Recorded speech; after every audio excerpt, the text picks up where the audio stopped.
इतिहास में कुछ नाम ऐसे होते हैं जो सदियों तक अपनी बुद्धिमत्ता और दूरदर्शिता के लिए याद किए जाते हैं। आचार्य चाणक्य उन्हीं में से एक थे। एक ऐसा मस्तिष्क जिसने एक साधारण बालक को सम्राट बना दिया और एक विशाल साम्राज्य की नींव रखी।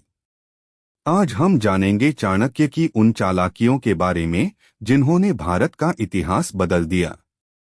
बात उन दिनों की है जब मगध पर क्रूर और अहंकारी धनानंद का शासन था। एक बार धनानंद के दरबार में आचार्य चाणक्य का अपमान किया गया। क्रोधित होकर चाणक्य ने अपनी शिखा खोल दी और प्रतिज्ञा ली, जब तक नंद वंश का समूल नाश नहीं कर देता तब तक अपनी शिखा नहीं बांधूंगा। यह एक साधारण विद्वान की नहीं बल्कि एक ऐसे रणनीतिकार की प्रतिज्ञा थी जिसकी बुद्धि शत्रुओं के लिए काल बन सकती थी। चाणक्य की तलाश एक ऐसे युवा पर आकर रुकी जिसमें उन्होंने भविष्य के एक महान सम्राट की चिंगारी देखी। वह था चंद्रगुप्त। चंद्रगुप्त को प्रशिक्षित करना एक चुनौती थी, लेकिन चाणक्य के पास हर समस्या का समाधान था। उनकी एक सबसे प्रसिद्ध चाल तब सामने आई जब वे एक गांव से गुजर रहे थे।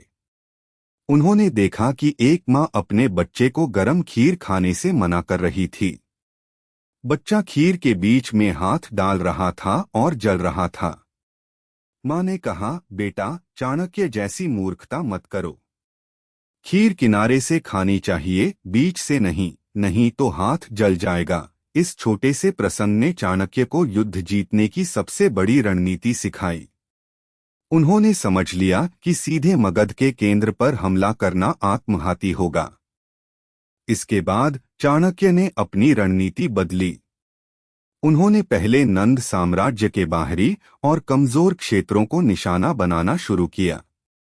उन्होंने जासूसों का एक विशाल जाल बिछाया, धनानंद के दरबार में फूट डाली और उसके मंत्रियों को अपने पक्ष में किया।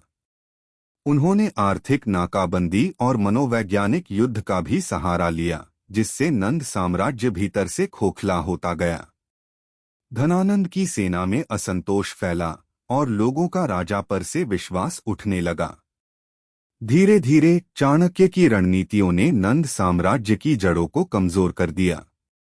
अंततः चंद्रगुप्त मौर्य के नेतृत्व में एक संगठित सेना ने मगध पर निर्णायक हमला किया और नंद वंश का पतन हुआ। इस प्रकार चाणक्य ने अपनी प्रतिज्ञा पूरी की और अखंड भारत के पहले सम्राट चंद्रगुप्त मौर्य को सिंहासन पर बिठाया, जिससे मौर्य साम्राज्य की स्थापना हुई। आचार्य चाणक्य की बुद्धिमत्ता और उनकी नीतियों का प्रमाण आज भी उनके अमर ग्रंथ अर्थशास्त्र में मिलता है, जो राज्य प्रशासन, कूटनीति और अर्थशास्त्र का एक अद्भुत संग्रह है। चाणक्य ने सिखाया कि शक्ति केवल बाहुबल से नहीं, बल्कि बुद्धिबल और सही रणनीति से भी जीती जा सकती है। उनकी चालाकी और दूरदर्शिता ने भारत के इतिहास को एक नई दिशा दी और आने वाली पीढ़ियों के लिए एक अद्वितीय प्रेरणा स्रोत बने।